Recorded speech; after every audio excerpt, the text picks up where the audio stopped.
Bonjour tout le monde, c'est Mélissa et ça me fait plaisir de vous retrouver pour une nouvelle émission de Vue de chez vous. Nous allons vous présenter des entrevues qui ont été réalisées avec des gens qui œuvrent sur notre territoire. Aujourd'hui, je vous parlerai du golfe alpin de Sainte-Brigitte-de-Laval, mais mon premier reportage touche l'arrière-pays et ses animaux abandonnés. Voyez cette rencontre avec le refuge éthique de l'arrière-pays. Aujourd'hui, je rencontre Chantal du refuge éthique de l'arrière-pays. J'aimerais que vous me parliez du refuge. Qu'est-ce que c'est? Votre mission, elle est différente de la SPCA telle qu'on la connaît. Oui. Bien, nous, on s'occupe de justement ceux qui sont un peu abandonnés du système. Parce qu'il faut comprendre au Québec qu'on a une loi qui s'appelle la loi BSA qui a été adoptée il y a 2 ans, qui est la loi sur le bien-être et la santé animale. Cette loi-là, elle couvre tout ce qui est chat domestique errant, mais elle ne couvre pas la partie chat sauvage. Puis les chats sauvages, il y en a beaucoup dans les municipalités. Ici, on a fait nos 2 grosses colonies qui dataient de plusieurs années. C'était des fermes qui avaient été démolies. Il y avait eu du lotissement. Ils ont construit des maisons, mais les chats sont restés là. Fait que ça, c'est vraiment du chat sauvage qui n'est pas domesticable. Nous, ce qu'on fait, c'est capture, stérilisation et remise. On les capture, on les stérilise, on les remet. J'en ai une ce matin qui est chez la vétérinaire pour ça. Parce que ces chats-là, ils ne sont pas domesticables s'ils sont passés 6 mois. Ou pratiquement pas, très difficilement. Vous, votre mission, elle est très claire, elle est établie. Sur votre page Facebook, on voit aussi qu'en plus de vouloir aider les chats qui sont non domesticables, vous faites aussi beaucoup de sensibilisation auprès du public de l'arrière-pays, mais aussi, j'imagine que vos services s'étendent un peu partout en province. Nous, on fait beaucoup depuis quelques années, parce qu'il faut comprendre que la SPA de Québec a des contrats d'exclusivité avec les municipalités. C'est-à-dire que les municipalités n'ont pas le droit de contracter d'autres fournisseurs de services animaliers. Okay. Fait que nous, depuis plusieurs années maintenant, c'est notre 3e été, on appelle ça des programmes de stérilisation privés. Okay. À Sainte-Brigitte-de-Laval, la ville peut payer, il faut s'enregistrer à la ville, c'est la ville qui va payer. Pour toutes les autres municipalités, mais on en fait partout, on a fait à Québec, on a fait à Stoneham. On demande aux gens de payer pour la stérilisation des adultes. Puis nous, on récupère les chatons, on les socialise et on les met en adoption. C'est sûr qu'on refuse catégoriquement de prendre des chatons si la personne ne s'engage pas à stériliser la mère parce que, tu sais, on ferait un peu partie du problème puis pas de la solution parce que là, on va prélever des chatons tout le temps. Ouais. Dans les dernières années, vous avez vraiment vu une différence sur le terrain, aussi dans la sensibilisation que vous avez faite auprès du public, mais avec la crise qu'on a connue de la COVID-19 et qui nous touche toujours, mais moins intensément, vous avez eu d'autres répercussions au cours des derniers mois. Oui, effectivement. Pendant la COVID, on avait énormément de demandes d'adoption. C'était fou. Puis nous, c'est une période un peu creuse pour nous parce que vous comprendrez que c'est surtout l'été qu'on fait nos opérations de trapage. L'hiver, on ne peut pas parce que les chats mourraient gelés dans les cages. Fait qu'on n'avait pas beaucoup de chats. Là, depuis le déconfinement, on a un phénomène qui est probablement lié à la crise économique ou aux problèmes économiques qu'on a, c'est qu'on a beaucoup de gens qui nous demandent des prises en charge pour des domestiques malades, qu'ils n'ont pas les moyens de soigner. Bon, nous, c'est sûr qu'on ne prend aucun domestique au RAP, on les oriente vers d'autres ressources. Quand c'est des chats, puis ça, c'est un message que je veux passer aux gens parce qu'il y a beaucoup de préjugés, puis je pense que celui-là, il est important. Vous savez, les contrôleurs animaliers ont beaucoup évolué au fil du temps. C'est vrai qu'ils ont fait beaucoup d'euthanasie, c'est vrai, tu sais, tout est vrai. Mais la SPA de Québec a vraiment fait un effort. Puis si votre chat est en bonne santé, il est sociable, moi, j'encourage les gens qui veulent se départir d'un animal à aller là parce qu'ils vont le placer, ils sont en manque de chats présentement. Les abandons ont énormément diminué cette année. Au déménagement, mais il n'y a pratiquement personne qui a déménagé parce qu'on ne pouvait pas visiter de logement. Fait que nous, on s'attend vraiment à avoir un ressac. Là. Toutes les adoptions qu'il y a eu en mars-avril pendant le confinement, on s'attend à un ressac au mois d'août, que ces animaux-là vont revenir parce que c'est des gens... Moi, les demandes que j'avais, les gens ne respectaient même pas les descriptions des chats. C'était des gens peu expérimentés qui s'ennuyaient chez eux un peu et qu'ils voulaient un animal un peu pour les désennuyer, pour les mauvaises raisons, en fait. Le plus rapidement possible. Donc là, ce que vous nous dites, c'est que la SPA est ouverte à en recevoir, puis non, ils vont pas nécessairement l'euthanasier trop rapidement, là, comme on a pu connaître dans le passé. Est-ce que vous trouvez aussi que les tarifs imposés par les cliniques vétérinaires sont justifiés? Parce qu'on entend souvent que ça coûte cher de traiter un animal de compagnie. Oui, ça, c'est un autre sujet qu'on fait beaucoup de sensibilisation. On a commencé à faire des capsules vidéo, puis on en parle beaucoup de ça. Au Québec, vous savez, on n'est pas habitué de payer pour nos soins de santé. Fait qu'on ne sait pas vraiment le prix des choses. Mais, tu sais, quand on parle de stériliser un animal pour 250$ par un médecin vétérinaire, là, moi, il y a beaucoup de gens qui vont dire c'est cher, mais c'est pas si cher que ça. Puis quand le médecin vétérinaire vous offre une formule sanguine avant la stérilisation pour vous assurer que votre animal n'a pas de pathologie, ça, c'est la base, c'est la médecine. Quand on a un animal, bien, c'est sûr qu'un jour, il va être malade, qu'un jour, on va avoir des soins vétérinaires à donner. Nous, ce qu'on dit aux gens, bien, prévoyez-le dans votre budget ou prenez-vous d'assurance. Les assurances aussi, c'est bon, c'est tant par mois, vous allez payer toujours le même prix. Puis s'il arrive quelque chose puis qui vous coûte un plus gros montant, bien, vous allez être à même de défrayer la facture, bien, ça va être l'assurance qui va payer. On vous suit sur les réseaux sociaux pour avoir des nouvelles des chats que vous suivez en nature et aussi ceux qui seront mis à l'adoption au cours des prochaines semaines. Merci beaucoup d'avoir pris du temps pour nous, Chantal. C'est toujours un plaisir de pouvoir parler de votre organisme qui fait une grande différence sur le territoire. Merci beaucoup. Cette semaine, Alessia a réalisé un reportage avec la Bébite Mobile. Découvrons ensemble qu'est-ce que c'est. Alors, me voilà aujourd'hui avec un passionné d'entomologie et d'herpétologie. C'est pas des mots qui sont super faciles à dire, mais en d'autres termes, Pierre-Olivier, tu es un passionné de tout ce qui concerne les insectes, les amphibiens, les reptiles. Et d'ailleurs, tu as décidé d'en faire un métier puisque depuis plusieurs années, tu es propriétaire de la Bébite Mobile à Sainte-Catherine à Jacques-Cartier. J'aimerais ça que tu me parles. Qu'est-ce que c'est la Bébite Mobile? Oui, bien, on est un service de vulgarisation, d'éducation scientifique. Donc, principalement, qu'est-ce qu'on fait? C'est se déplacer dans les écoles. C'est sûr que, bon, les derniers mois, ça n'a pas pu être possible. Donc, on s'est un peu réorienté. Là. En ce moment, je vous parle de notre nouveau studio. Ça va nous servir dans le futur pour, je dirais, toutes sortes de nouveaux services. Mais bon, en temps normal, on se déplace dans les écoles, les services de garde, les camps d'été, donc les événements grand public durant la fin de semaine. Et puis, c'est pour parler d'entomologie, là. Donc autant les insectes, mais aussi les arachnides, les mille-pattes, tout cet univers-là que les gens connaissent moins. Là. Donc, toi, depuis peut-être ton enfance, je ne sais pas comment toute cette histoire d'amour avec les insectes a commencé. Tu as parti cette entreprise, donc la Bébite Mobile, puis ça vient d'où, cette passion-là pour les insectes? J'ai commencé tard, vers l'âge de 11 ans. Okay. C'est juste la plupart des gens qui trippent à fond comme ça, souvent, ça commence super jeune. Mais moi, c'est juste, je savais déjà que les insectes, ça s'épinglait. Je me rappelle plus trop comment j'avais su ça. On dirait que c'est comme un peu une connaissance générale qu'on a même enfant, là, les collections de papillons. On en voit à TV, on en voit dans les musées. Puis juste, j'étais tombé sur un super bel insecte que j'ai juste eu le goût de conserver. Puis je l'ai mis dans une bouteille avec d'autres insectes. Puis ça s'est avéré être une punaise assassine, sans que je le sache. Donc, ma punaise assassine a tué les chenilles. Donc, juste de voir ça à l'intérieur d'un petit contenant, une petite bouteille, ça m'a fasciné. Puis c'est là que j'ai commencé à m'intéresser aux insectes, mais j'étais déjà au secondaire. OK. Et après, tu as voyagé à travers le monde pour essayer de dénicher des insectes plus rares ou...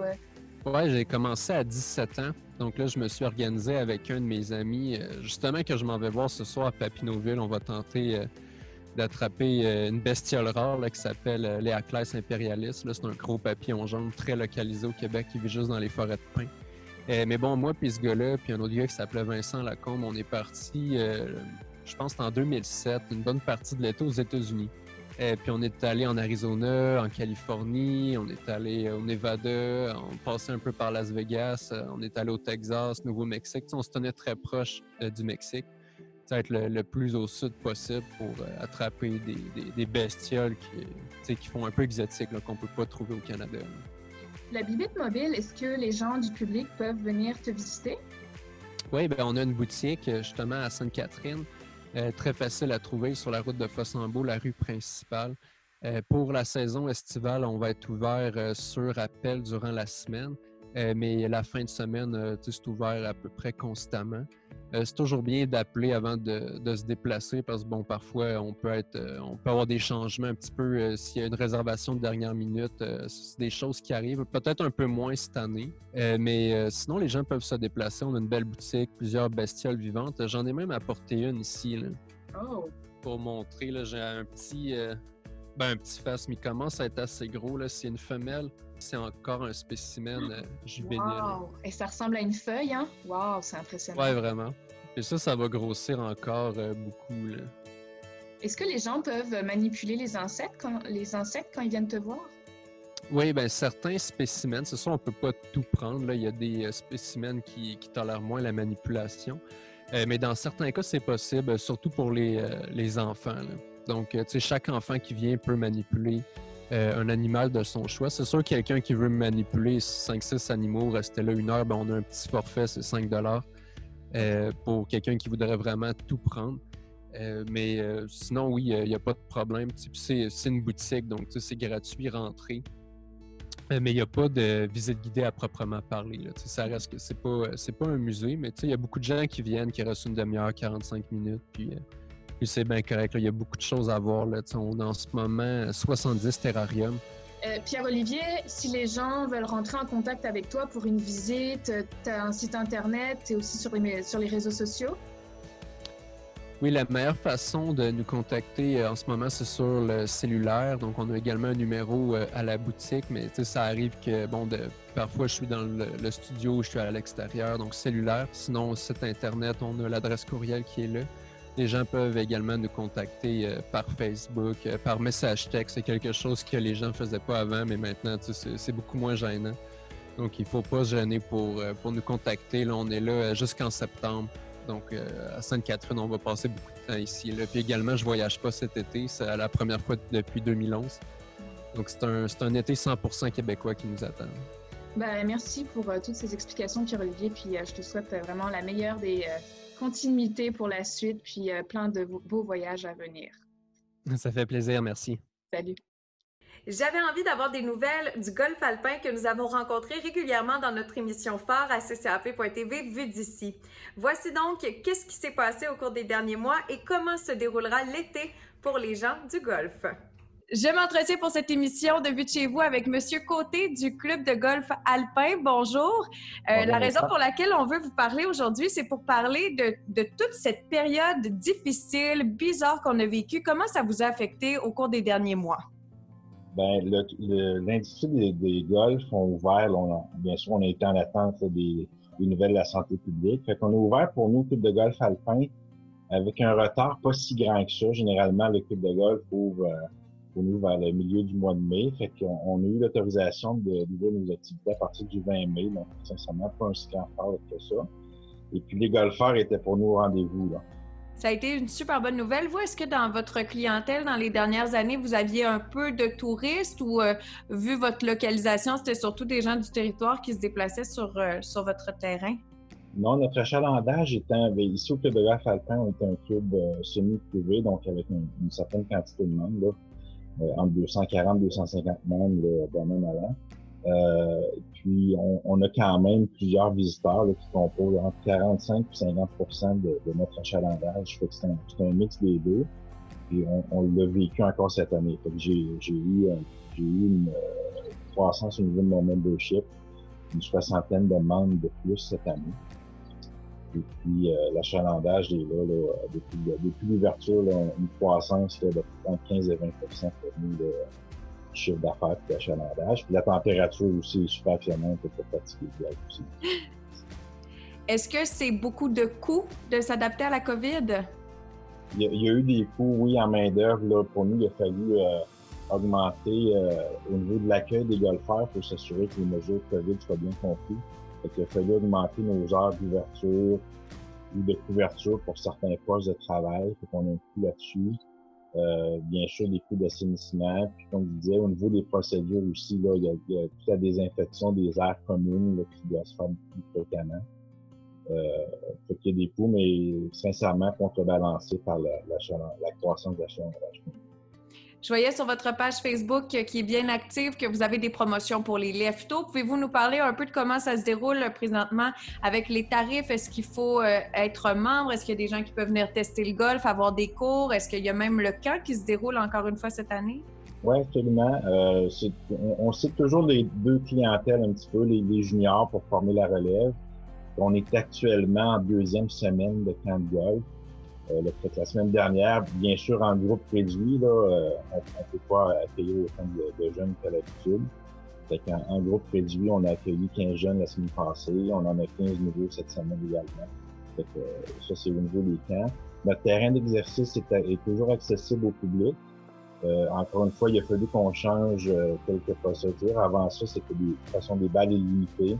Maintenant, il faut y aller de façon individuelle. Donc, on loue des paniers de balles pour venir au terrain d'exercice. Donc, c'est ouvert encore une fois au public. Ça n'a pas de problème. Puis, pour les parties de golf, bien entendu, c'est sur réservation.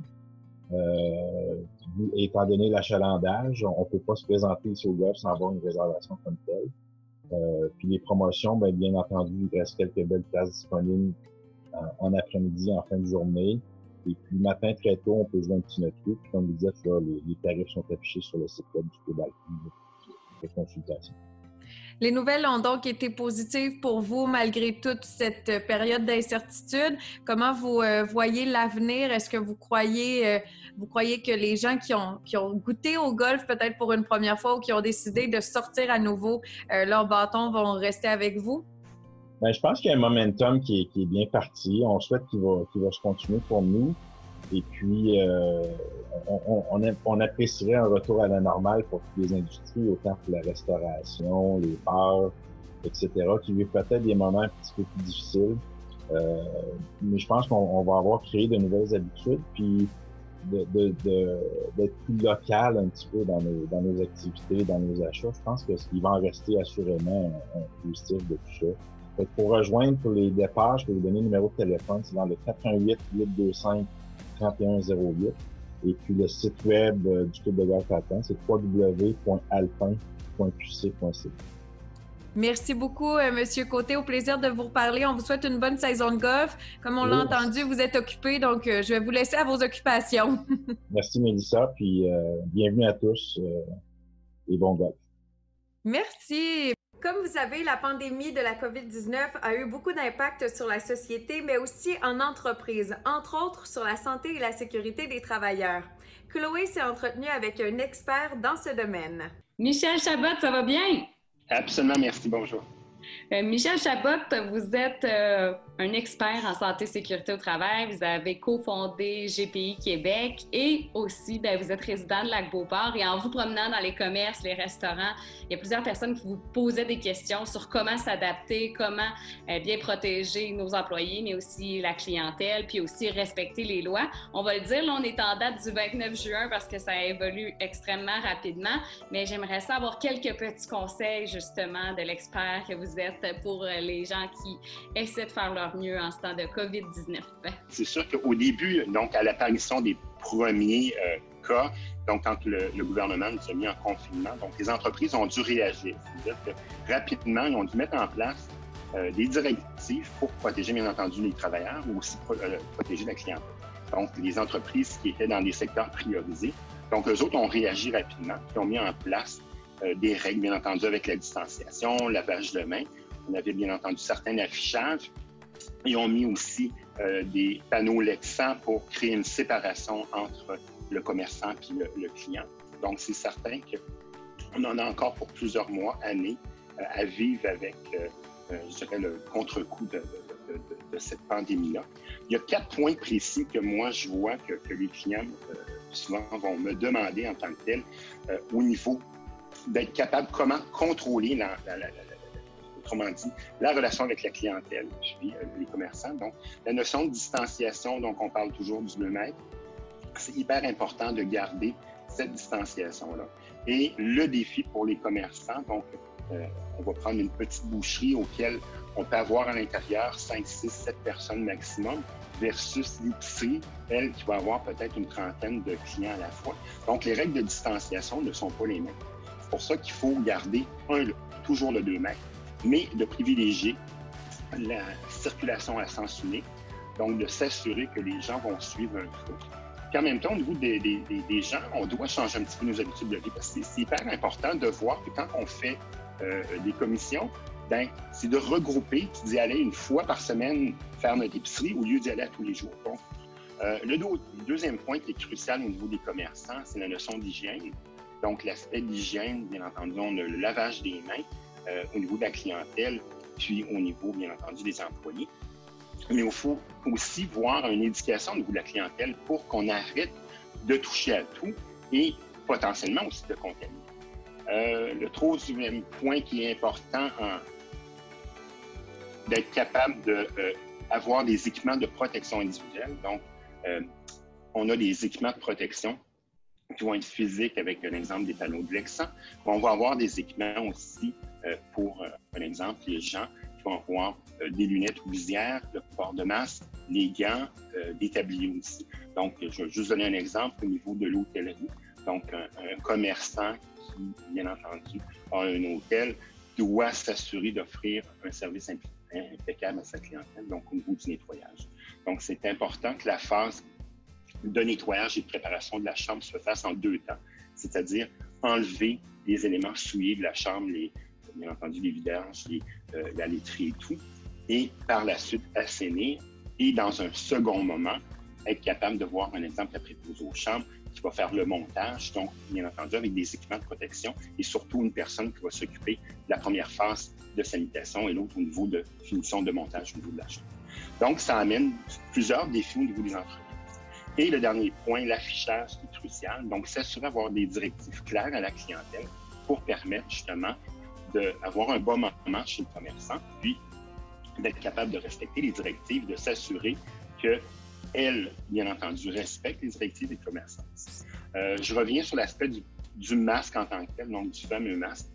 C'est crucial pour moi que les gens n'attendent pas avec les directives du gouvernement actuellement pour porter le masque. Donc, dans les espaces publics, bien entendu, transport en commun, mais surtout dans les commerces, dans les achats normaux qu'on fait, boulangerie, épicerie, ou la SAQ. C'est important de porter le masque pour justement de s'assurer, bien entendu, de protéger les autres, parce que le but ultime du masque, c'est ça, c'est de protéger, autrement dit, les autres personnes qui se retrouvent dans le même lieu avec nous. Vous l'avez dit, c'est là pour durer la COVID, oui, mais aussi pour se protéger des autres virus. C'est important de mettre en application ces habitudes-là. C'est des nouvelles habitudes, mais qui vont quand même être bénéfiques pour toute la population à plus long terme.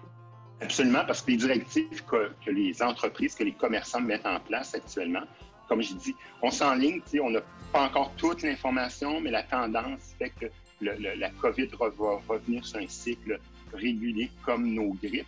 Donc, c'est certain que lorsqu'on voit les relations entre les commerçants et les consommateurs, donc de limiter les contacts trop proches. Donc, ça va permettre aussi de diminuer le nombre de grippes, de cas de grippe en tant que tel, de gastro, bien entendu la COVID. Donc, c'est des changements que la population doit s'enligner pour.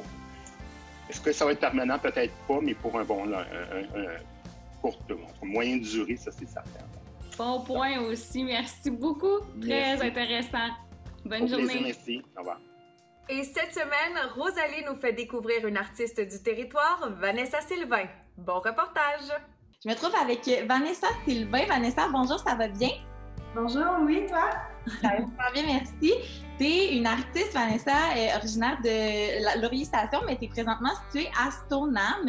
J'ai envie, pour les gens qui ne connaîtraient pas ton art, que tu nous racontes un peu l'histoire derrière l'artiste. Comment ça a commencé, cette carrière-là? Bien, c'est sûr que d'emblée, tous les artistes, je pense, commencent quand ils sont petits, dès la jeune enfance. Donc, j'ai toujours peint, j'ai toujours dessiné surtout. Puis c'est un de mes professeurs qui m'avait quand même vraiment encouragée là-dedans. J'ai étudié, je croyais malheureusement qu'on ne pouvait pas vivre de son art, donc j'ai étudié dans beaucoup d'autres domaines qui touchent à l'art, le design intérieur, la présentation visuelle. J'ai fait aussi un peu en art au cégep.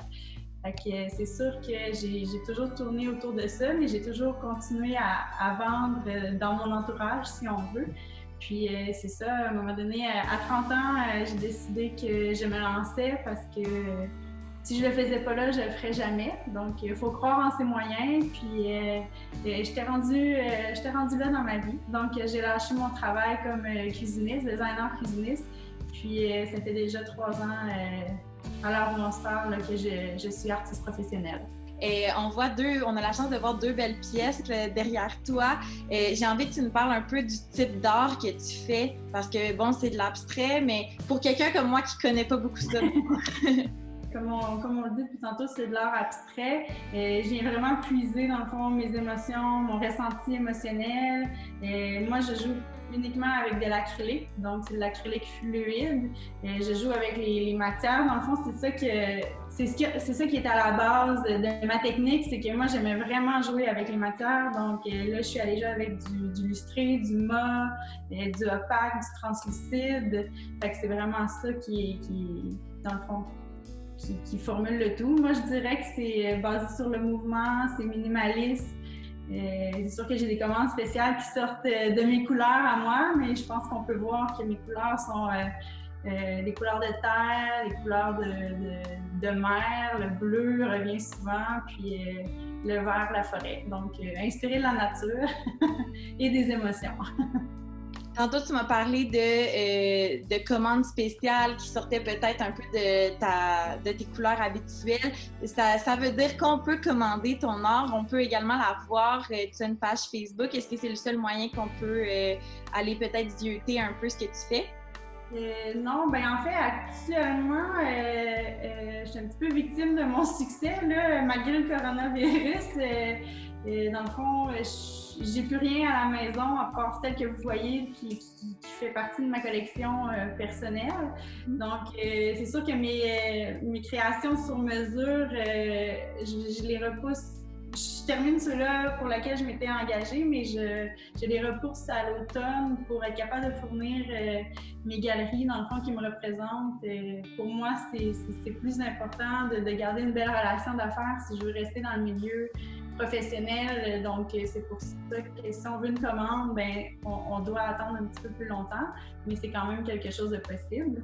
Puis pour répondre à ta question, où peut-on trouver mon travail? C'est sûr que j'ai mon site web, vanessasylvain.ca. Actuellement, il n'est pas à jour parce que je suis un petit peu dépassée par les événements. Mais sinon, on peut retrouver mon travail à la galerie Nidine Cornu à Québec et Galerie Bloom à Montréal. Donc, pour l'instant, c'est comme ça que je distribue mon travail. Si jamais quelqu'un serait intéressé à se procurer une des œuvres, est-ce qu'on peut aller directement à la galerie? Il faut faire affaire avec toi? Bien, idéalement, c'est directement de regarder ce qui se passe en galerie parce que c'est là que je vais fournir le plus rapidement possible. Il n'y a pas de problème à m'écrire personnellement. Si, exemple, on se pose des questions, dimension, couleur, je peux essayer de diriger les gens, mais c'est sûr que mon premier réflexe va être de les diriger vers des galeries qui ont actuellement des œuvres. Vu que c'est quand même une grosse période, là, ma galerie de Montréal en a vendu encore 3 cette semaine. Donc, Puis, un gros merci, Vanessa. C'est très joli. Je trouve ça vraiment très beau. Deux œuvres qu'on a la chance de voir derrière toi. Puis, j'invite les gens à aller consulter ton site web et à s'informer auprès des galeries s'ils veulent se procurer une œuvre. Un gros merci. Merci beaucoup à toi de me donner cette belle visibilité-là. C'est rare qu'on parle des artistes en art visuel. Ça nous fait plaisir de vous donner une voix parmi tous les artistes qu'il y a. Puis je sais que ça va être très populaire parce que c'est vraiment beau. Bien, merci beaucoup. Merci.